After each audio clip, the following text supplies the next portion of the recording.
So having somebody help support the system allows that choice to be netted a bit. It's like you're not going to help them make the choice. You can't make the choice for them. This is sovereignty, but you can put the net up under them a little bit and make it feel like, okay, if the drop happens, it's going to happen this.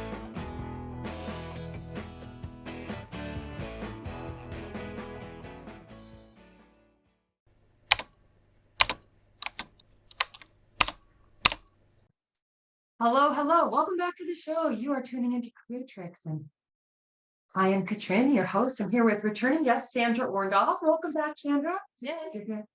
And today we're going to talk a little bit about family systems and family dynamics and the pain of that and maybe how we can shift it. And we're just going to riff a little because we've been working together with family situations for a while now, individually and now together with families. And so we just want to have a conversation about that. So I'm going to let Sandra introduce herself and say anything you want about family dynamics or systems to get us started. Awesome. So I'm Sandra Orndorff, and I actually work as an Enneagram coach, which Enneagram actually specializes in the relationship within and the relationship between. So that's how I got started with family dynamics, and I'm also a family recovery coach. So I've seen up close and personal family dynamics in relationship to health of an individual who is suffering, and also the health of the whole system. So I can't wait to dive in and get started. Yeah, me too, because I love what you do, Sandra, and I've learned so much from you. And even in our personal conversations about families and bouncing things off, how interrelated some of these different topics are. Like you said, family recovery, but also Enneagram, and here ancestral healing and epigenetics and generational. To me, some of these words are talking about similar things, and it's the relationship, the family relationship. And one of the things that sort of say the most important relationship is the one we have with ourselves, but that relationship to self affects the whole, and the whole has also affected us. So how can we, if we are in a painful situation or a traumatic situation, how can we shift, and what really makes a difference? So that's why I'm glad to partner with you, because you're very skilled at that and working with families recover from all kinds of things. Yeah, I mean, one of the hardest things in families is that we're all bouncing somewhat the same pain back and forth. It's if we remember those games of hot potato, it's literally what we're doing within a family system. Right. Like, I don't want it, you take it. You'll see that in a lot of systems. You'll see that in businesses. You'll see that, in small groups that come together. Like a system is an organism. So whether we're talking about an organism as, within our body, like a cellular structure, we're talking about organism of a family. Most people don't think about families as an organism, but when we say systems, that's sort of what we mean. Like they are fed by something, they breed with something, it's like a petri dish. And so sometimes we, even in the sacred contract work I do, is like I can see now the petri dish that the family system is living in. Yeah. And you'll see this with addiction, right? So addiction will thread, and addiction, I see addiction in a much broader term than just substance use disorder, because many of us, I would say, including myself, have the addict archetype at play, and that doesn't necessarily mean that I have substance use disorder. So we're going to start to see, what are these threads that are living in us.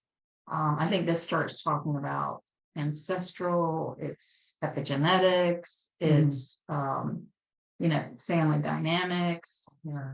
There's so many, and then you made me think like internal family systems, the family constellation work, like all of it together. And one of the things Sandra and I have been working on is we're creating our own thing that combines and utilizes pieces of these that we feel can really help shorten the gap for people or make sense to us based on the individual or that family system, like what may be more effective for them in the situation that they're dealing with. Because, one size does not fit all when it comes to healing or shifting or mending. And, with the title of the episode, the pain that's involved, there are a lot of people walking around feeling so much pain based on what may have happened in a family.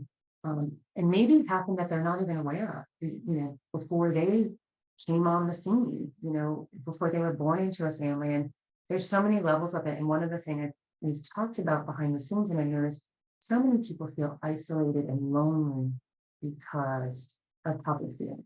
And they don't know how to interact with the family, especially if there's been addiction. And I love how you said the umbrella of addiction is so much bigger than substance abuse. I can see that in myself and in my own family system, like my immediate family that I have with my children, and then my family of origin. And how, when you talk about these threads, I can see the thread of something in my father or even one of my grandmothers, and how this is manifesting in one of my children. And so one of the questions they get sometimes is, well, how can we heal that, or what can we do about it? Because the family or the person, the member that we might have this contentious relationship or this painful relationship with, they don't want to come to therapy, whether it's traditional psychotherapy or therapeutic situation or healing that we do or other people do. That person doesn't want to be involved, and we have to respect that boundary. So how can we begin to heal this relationship that affects the whole or the system, whether it's the family, the business, the entity, if you will? That's a tricky one. I think that I'm not a therapist, I'm not a psychologist, but I've been through a lot of work with family on a personal level, with family dynamics. And I have a gift, and it actually is really a gift, to be able to be with a family therapist, my husband and I, and one of my children. And first of all, cost is often prohibitive because family therapists are expensive. Like they're, and rightfully so.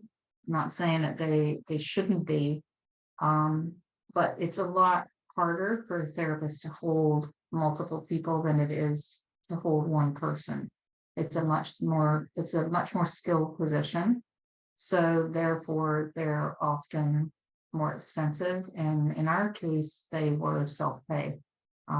That's a lot of the people that are doing this bigger work are, they're not necessarily in the quote insurance systems.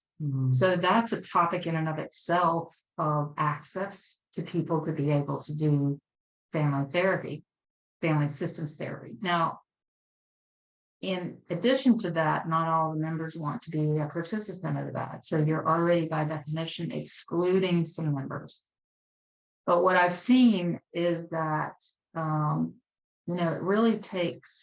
only really takes one person to start the process. So you can start the family systems piece by one person, but it's going to take hold faster if you can include multiple.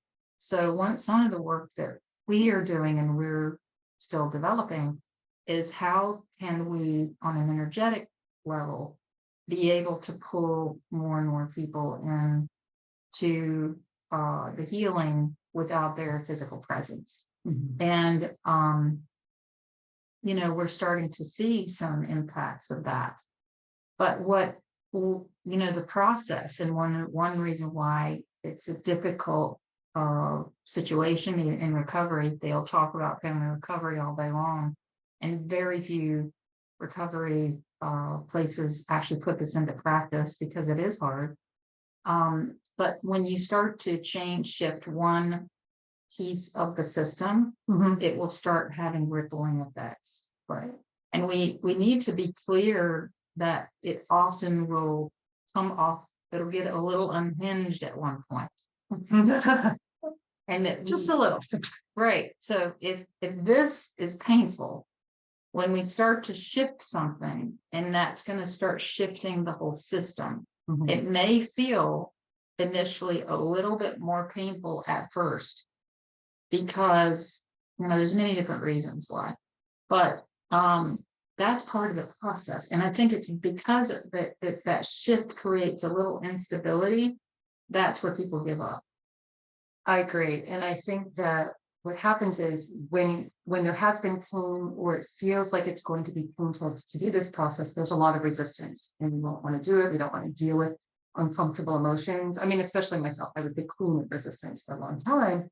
But what I've learned over the years, and our friend Kristen the Master always talks about this, is that emotions are just energy, and we know how to work with energy. So when we do some of this from the energetic level, it can help shift and maybe take some of the charge out of the pain. Or it doesn't mean pain doesn't come up and we don't have to process it, but one of the things we like to do is really cultivate that safe space for people to be able to experience what may show up. And it isn't always easy, but I feel like in most cases, I'm speaking for myself and people I work with, it's always been worth it, to be willing to face ourselves and face the pain of what happened, because it is just energy and we don't have to stay stuck in it. What I find is that, I don't know what you find with working with people, but that fear, that resistance, that constriction, that's actually harder than some of the pain itself. It's like the fear of it. So when we can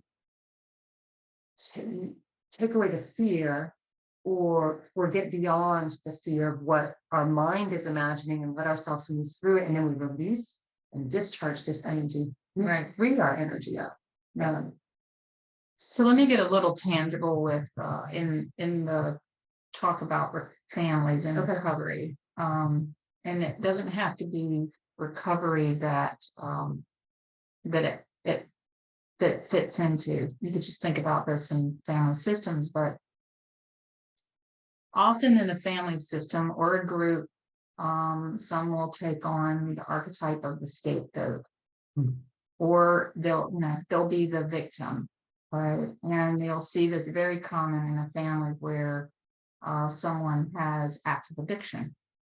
And so when they start to step into the process of healing, and then especially if the family starts to take on a more active role in assisting, and usually there's like some family member that's dedicated to this more than others. Like there'll be at least one family member that's like, okay, I'm going to participate in this healing. But if what happens is everybody else, that scapegoat, there's a relationship. So there's like almost like spokes or hubs coming off of this, and there's a relationship to them and the scapegoat. Now you can plug a person's name in, but it's really the energy of that you are responsible for taking on X for this family.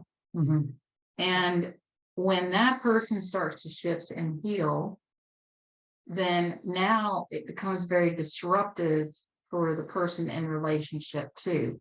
Now, in addition, this person is in relationship to the scapegoat, but then now they're in relationship to someone else. So as their relationship shifts, it starts impacting here. This is why everything gets a little topsy-turvy, because if you're going to step in, if you're the person with active addiction, you're going to step in and like start to heal and come out of that scapegoat, then now what does that make me? I'm going to have to look at a piece of myself, and I'm going to have to look at like that part of my victimization with this. Like, did I victimize you? Am I the victim? And usually what happens is it'll throw that victim back on the person, and they're like, oh no, I'm not taking victim. I'm not going to be scapegoat. And this is where the hot potato happens. And it's why people who work in the family systems, it takes a very skilled person, because they'll often want to throw it to the person who's trying to help deliver the healing. This is classic in recovery environments, where the therapist who's working with or the recovery system that's working with the person with substance use disorder, like they want the family to be involved, but it's so chaotic that they're like, you guys got to go. And they'll just put the hand up. But by putting the hand up and saying, you guys got to go, because now the whole family is the scapegoat, like you're responsible for everything, you've kept the whole dynamic in this. Who's the scapegoat? Is it the victim? Is the victim the person with substance use? Is the victim the family? And everybody's just throwing lobs, and it's like, okay, we've gotten nowhere here. And that chaos is what often brings that person back into active addiction. I mean, I hate to say it, but like we don't really want to take ownership that we are part of that, but we often are part of that. It's not that we cause it, but there's a high correlation to the chaos of the system and the person slipping back into active recovery, where you give the person a better chance if the system. So you can take addiction out and replace it with anything else, right? It'll often happen to people in the family who have mental illness. They will take on that same dynamic. It's not just addiction. Addiction's easy to see because the world can see it. Mental illness isn't often seen, but you'll see the same dynamic with the person in the family, especially if the family members don't have, struggling with a mental illness that person is taking on. And so spiritually, we often see that there's an aspect of the bodhisattva. So they're taking the pain and the woe for the family, that they're transmuting that for the family. But really, the family's being called to do the work. Yeah, I agree with you on that. And I think when people who are listening feel this stir inside that they want to do some of the work somehow, don't even know how to define it, that is spirit speaking. That's where you just begin to follow the breadcrumbs of what resonates and maybe what you could start to do. And when I listen to you speak about the different archetypes, when you spoke of the bodhisattva or the scapegoat and the victim and the person with mental illness, I had immediate images of specific people in my immediate family, specific people in my family of origin that kind of fit those roles, even though we never said you're this, you're that, right? And it starts to make sense, right? And for me personally, I haven't done a lot of family work with my families actively involved. Like I'm one of those people where they don't want to participate, right? And what I've had to do and learn to shift over the years is that I'm not here to change anyone in my family, or though you were talking earlier about like being the evangelical and coming back and preaching the gospel to my family. You've got to change and you've got to do this. No, what I've had to learn is that all we can do is love them and accept them for who they are. Yeah. And we do this work internally for ourselves, or like you said, we may have stand-ins for those family members energetically, where the work can start to shift us, and that ripple effect may shift the family or the relationships within the family, within each other, right? And that starts the healing. But we're not, like I'll use my family for example. There's so much resistance to any change, and if you call someone out to do something or do it, it's more like I'm finger pointing and casting blame or shame or things that are not helpful. It's counterproductive to what's happening. So, right. What I hear you say is, I think that for someone who wants to do any of this work and feels like their family wouldn't be involved actively, they don't have to. There's like, you have an example of your family being actively involved. I have an example, and these are on the personal level, of family not being involved, and yet the shifts are happening in both cases. Right. And the shift, but some of my family members weren't. Right. So what science is starting to say, which is very promising, I think, to take it out of the theoretical and more into the tangible, is that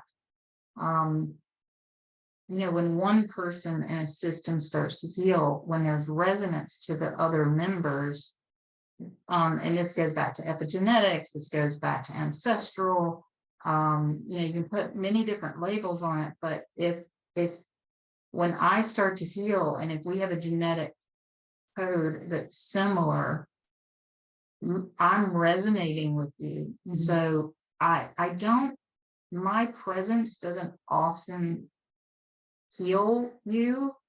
But what I will say is I feel like there can be like you're pulling the foundation up a little bit. Mhm. I always believe that there's choice that has to be involved. So it's almost like the epigenetics, like the bar gets rises a little bit, Mhm. and then the family member's choice has to start taking and working with that. But when one person in the system heals, it'll rise up. But that rising up, because now this person will, the family member that's in relationship has to make a choice. That's why, again, this is all just intuitive, not scientific, but this is why it gets topsy-turvy, because now all of a sudden the people who are in relationships with you, they're like, they have to make a choice. And choice isn't easy. Choice means your ego is going to slam against the wall of it. And you're going to have to, right. I mean, how many of us have had it? It's like, do you, you might say you want to heal, but like when it really comes down, are you going to let go? Are you going to let go your anger? Are you going to let go your shame? Do you have fear of stepping in to healing? Like everyone who's really stepped into healing work knows that we've had to push through all of that. Mhm. So having somebody help support the system allows that choice to be netted a bit. It's like you're not going to help them make the choice. You can't make the choice for them. This is sovereignty, but you can put the net up under them a little bit and make it feel like, okay, if the drop happens, it's going to happen this versus this. There's a safety net under there. I agree with, and I can feel that. I was thinking of different clients we've worked with together and some that I've worked with separately, and that sometimes we aren't doing anything specific. We are holding that sacred container for people to let go of it, to surrender. There may be tools that we give that help someone do that, but really it's cultivating that environment that they haven't felt they could do it before, because it can be scary to do it alone. I just had an image of a child going into a school, like a preschool, or where a teacher, a good teacher can set that stage for that child.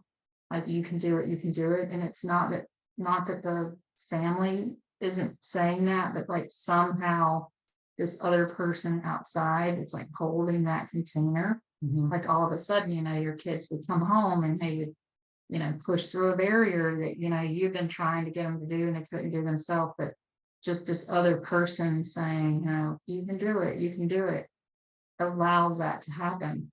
I agree. It's hard for us sometimes to hear it from someone close to us, a family member, someone close. So when you have a neutral party, whether it's a therapist, a coach, a healer, someone who is skilled and can hold that space and gives people the opportunity to lean in, and they don't have the connection or the ties, like the wanting or the desire for someone to change. It really helps with that neutral space, that safe space. I think it's way more powerful than I ever imagined when I first started doing this work, or could even comprehend, but how important that is for people to have that container, because that alone can start this healing. Even a family that we worked with, I like to put things on my altar when I'm working with someone, and when we just agreed to work with them before we did anything, set the container or the space of the altar. And I remember you telling me, like, the healing's already begun. And the client even said the same thing, and we hadn't done any active work. And I think that's why this blend of the active and the psychological and the practical with the energetic, right, is so powerful, and really powerful to help people move through the pain,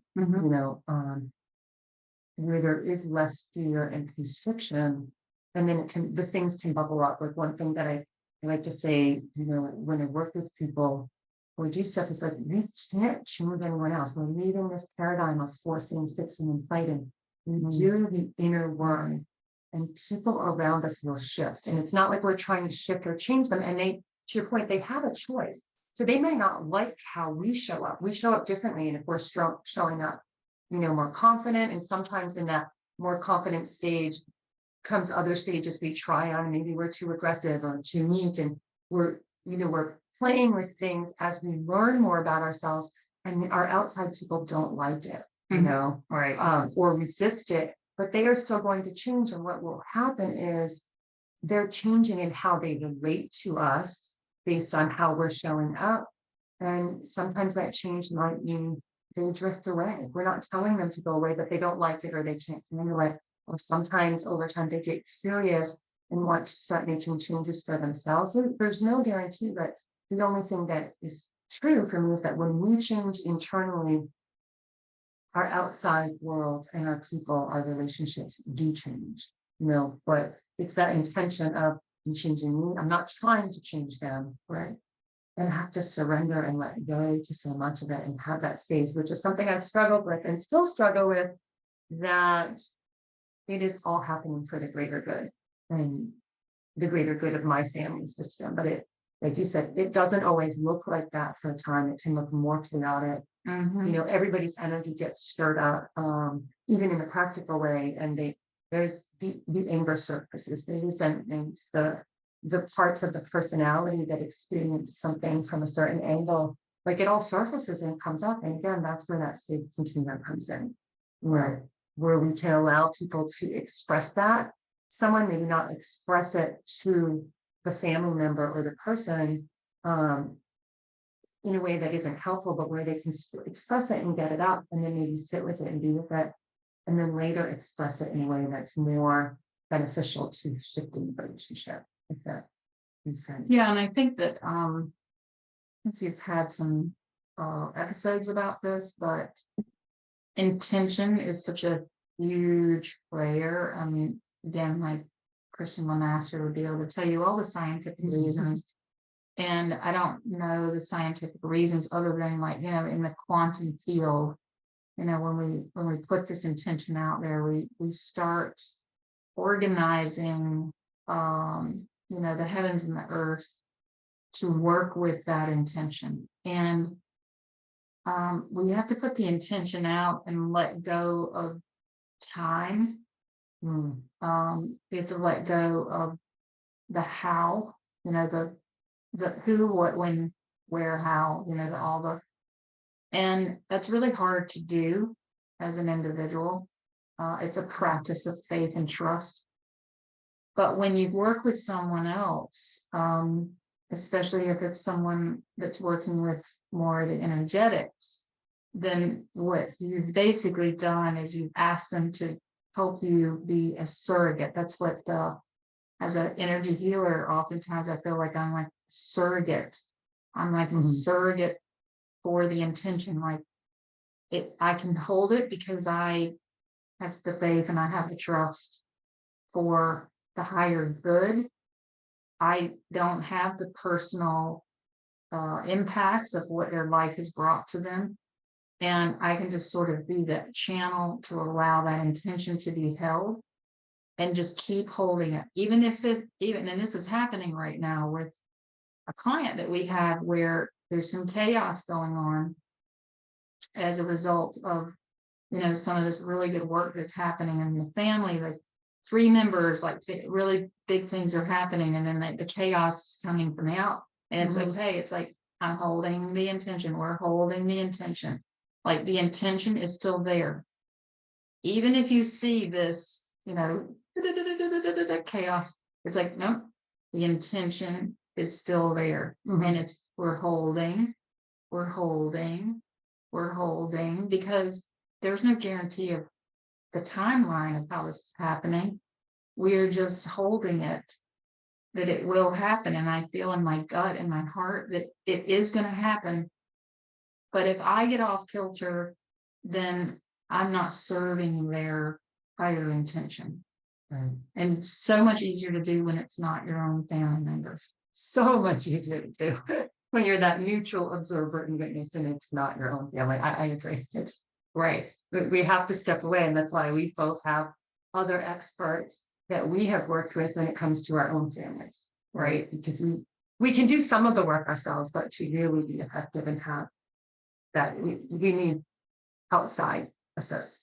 If you want to go into an exercise of faith and trust, do it for yourself. If you really want to test, I mean, I will say that I did do this work with my own family member, and it grew me in a way that I would never have grown, and I wouldn't give it up for the world. And I know that not everybody would put that much energy into that.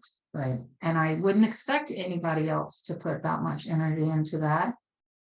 But that's also that was my training for the work that I'm doing. So, you know, no shame if we need assistance. And I had assistance all along the way. As they always say, when the student is ready, the teacher will appear. And I've had many people, Kat being one, but I have many people that came along. Crystal Master came along, like many of my teachers came along. They were exactly what I needed at the exact time.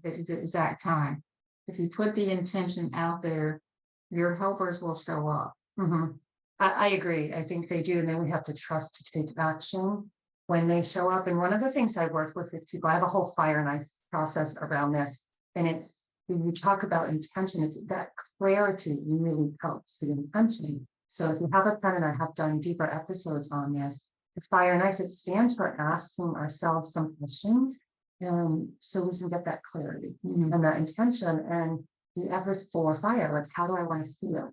The I is for inspiration. What would I love? Like, what would I love my family or my relationships to be in this situation? The R is for releasing, like, what do I need to let go of? This is all pulling it back on us, but it helps shift it in. Do I need to let go of to have these relationships that I might aspire to? And the E is for embody, like, then who do I need to become? Right? And that, like, what do I need to do? And in those situations, when we answer those questions, like, we sometimes need that outside support and engagement. And then ICE takes it further along. The I stands for intention. What is my intention? So, but the intention isn't enough. Like, it's the start and the catalyst, but the C stands for choice. Now, what choices am I going to make for this to happen? And the E is for engagement. What action steps am I going to take? It's like, we don't just sit in the energy when we do energy work.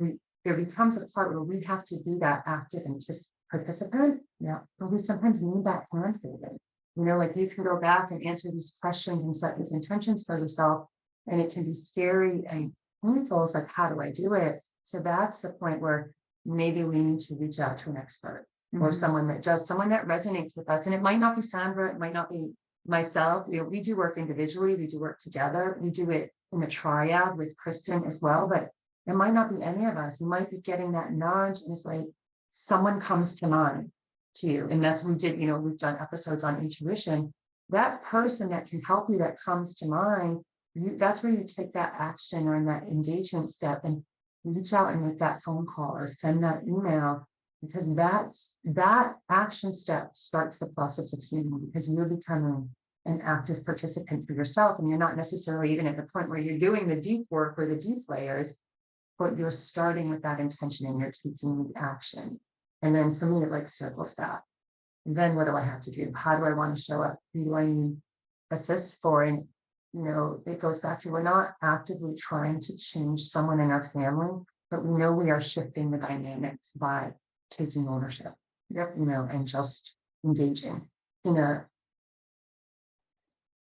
maybe not always neutral. I wasn't neutral in the beginning. Like, I'm trying to go to this neutral space now, but I've learned that through the process that that's the most effective way. But it's hard. That's why we need outside people, right? When we are the one doing the feeling, when we have that anger or rage or frustration or misunderstanding with a family member, it's hard to be in neutrality. That is a practice. Those are where all the skills come in. So you lean on, like, I've leaned on Sandra to help me be neutral, because she doesn't know my family. She's not intimately involved with these emotional reactions. So I can borrow neutrality from her or from our coach or from our therapist, so that as we build our own like light body in our container to be more neutral, we can borrow that. So if you're struggling with any of this, you don't have to go it alone. It's really useful to engage with someone else who can support you to move through that pain or whatever the emotion is that's coming up. But I find like in the work that I do and have collaborated with you and Kristen, the two biggest things that hold people back are pain and the fear of the pain. Yeah. And when we can put those aside, we can develop that courage or the skill sets to move through whatever it is. Or the fear of the change. Oh, Which yes, that's pain huge. and change often is synonymous with a lot of people with pain. But that fear, the pain. And one thing that came up was, I feel like Kristen might be, nudging us to say this is, here's some little practical things that I've learned when you're doing this internal work and you're going back. Like there's so many times, like you hear people talk about like the Thanksgiving and Christmas and going back into your family, but is to really learn where your boundaries. So it's like, I call it sovereignty, but like, where do I end? Where does someone else begin? And often when we have this scapegoat, we're borrowing each other's, stuff. Like we're taking on theirs, they're taking on ours. And so just sort of like learning where your energetic boundaries are, like, really tapping in, pull back all that is mine, pulling in, releasing her is releasing out what is not mine.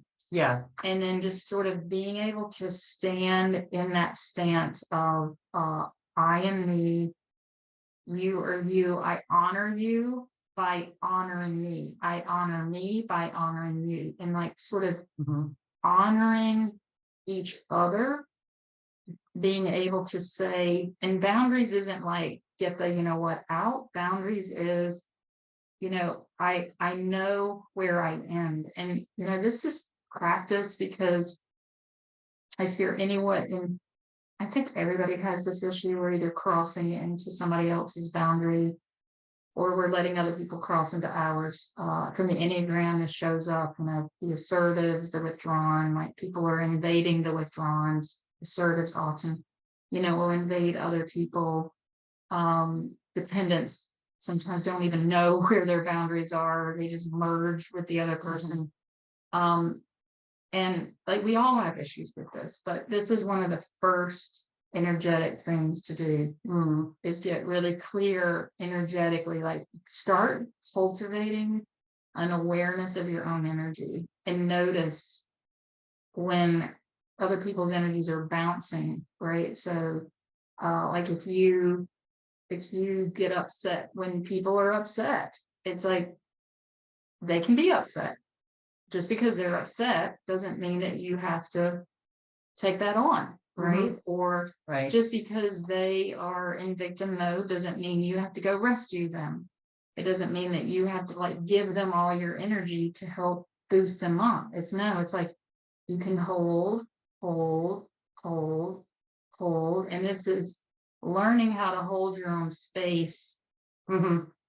Is really like what we do as a bigger intention. Like the intention of holding your space is a massive way to shift, to start shifting the dynamics in a family system. Agreed. And that's why this path, this work of mastery or self-mastery is so vital to shift. Like it's that knowing ourselves and getting in touch. And I love how you brought up boundaries, Sandra, because there's a simple question that we can ask in an energetic way when we're keeping our boundaries where they're not, so far. But you said, it's like, whose energy is that? Like when we're showing up in a way or something's coming up, ask, like quietly, silently, whose energy is that? And notice what comes up. And maybe what you're experiencing or doing isn't your energy. And that's, we can do other episodes and talks on this about this whole the epigenetics, the generational, the ancestral, or the people around us. Another thing you can do if you're not ready to reach out to anybody, I did a really awesome episode last year on boundaries. I think it was in February 2022 with Krista Resnick. She's a resident or expert on boundaries. If you want to take a listen to that, and then I had one other idea, but it escaped me when I came up with the question of whose energy is it. So I'll come back to it. But is there anything else you want to say about any of this? We're going to have to wrap soon. We've been going for, well over our half an hour time slot. So something that, I don't think so. I just think if you have an intention to start with yourself, know that you can start with just yourself. You can start with the bigger family. Usually we start more with ourselves, but just know that the family or the system is going to have an impact when we start doing the work ourselves. So sometimes just even having that intention where it might be really, we're going to start with ourselves, but like take it, as Carolyn May says, like go up the level of, go into the penthouse suite and take your intention from just service to self to a little bit more service to others, to know that you are part of the other. Like you're just because you say other, you're not excluded. That's a misnomer. Your part, what is in you is in everyone. What is in one is in the whole. So when we talk about the moving to the Aquarian age, that's the statement of the Aquarian age. What is in one is in the whole. So when we start to notice, we want to have self or like the system, see if you can hold both of those at the same time. And you'll actually sort of like create an accordion where you'll start to see the movement will happen like a little bit more ebb and flow. So that's just something I would say on the boundary part is, can you really come into the individual, and then can you keep the individual when you go into the whole? And so really starting to see yourself in both planes, I guess I'd say both floors, if we're talking about like the Carolyn Mace model. I love when you mentioned the Carolyn Mace model. I lean into the work of Paul Selleck's channelings, and they talk about the higher octave. It's the same concept, right? And it made me think of my third point or suggestion for people. But so when we can bring ourselves into that penthouse or that higher octave, we raise people up with us. And that's where the shifting happens. But this talk of boundaries what I've learned from the guides through Paul Selleck is part of a prayer. There's much longer, or an incantation or an intention. You can call it many different things, but I silently do this with family members, and I've taught clients to do this, is that we look at the person that we may be struggling with, and it's different than the forgiveness work that we do, but I say to them silently, and I'm setting this boundary for their sovereignty, which, as you said, is like, I know who you are in truth. I know what you are in truth. I know how you serve in truth. You are free. You are free. You are free. So that we are freeing them on our energetic hold. On them, and we can see them as sovereign, and we can be sovereign. And I found for me, and there's a great way to set boundaries, absolutely, from the energetic perspective, and it really starts to shift over time. So we have a lot of different tools that we both lean into that we work with people on. So if you're curious, we'd love to share more with you. You can reach out to us. This work is powerful. It's, and if you feel called, like Sandra said earlier, if you're getting some, intuitive hits or downloads, or they're just nudges or desires that you want things to be different, you believe possibly they could be, and you're feeling it, that is a call, right? That is one, or those are ways that the call shows up. So we invite you to answer the call, for yourself, because you're doing it for yourself, your family, and then the collective at large. But every person that steps into this work makes a difference for themselves and others. So we invite you to do that. And any final words before we wrap, Sandra? Just the last word is that if you're an entrepreneur, we do work with business, because oftentimes the lead between self-employed entrepreneur business mergers, whether it's you're the only employee, or whether there's multiple employees. So this work with the systems dynamic goes into as well businesses, especially like family businesses. So if that's something that you struggle with, I definitely reach out. That's one of our sort of ongoing specialties, is working with the family dynamics related to businesses, also personal dynamics related to the business, whether you're just yourself or if there's multiple. So the bleeding of energy from one to the other, you know, as many of us coaches that are, we know this intimately. So we do know this intimately. How can people find you if they want to connect with you more, Sandra? Yeah, so my company is called Envision, like Enneagram, ENN and VISION.net.